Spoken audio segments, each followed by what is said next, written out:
Barrister Suman ভাই, আমি কইছিলাম আপনার বাড়ি আইতে গেলে যদি আমার পকেটের টাকা না থাকে, এই যে আমার দুইটা গরু, যে কোনো একটা আমি বিক্রি করে দিমু। ওই আল্লাহর কসম, এই মোরা মাটির উপরে আমি উবাইয়া কইরাম আপনার ঋণ আমরা কোনোদিন সুদ করতাম পারতাম না। ওই যে আমার গরুটা দেখছেন, এটা আমার আম্মা ফাইলছেন। এই যে গরুটা, আপনার জন্য যদি আমি কিচ্ছু করতে হয়, আমার পকেটে যদি টাকা নাও থাকে, আমার ওই গরুটা ভাই আমি ওই আল্লাহর কসম আমি বিক্রি করে দিব।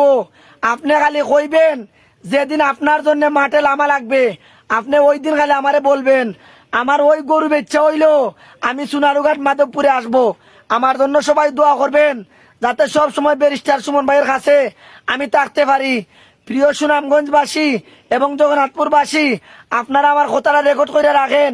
ব্যারিস্টার সুমন ভাইয়ের জন্য আমার এই গরুটা আমি বিক্রি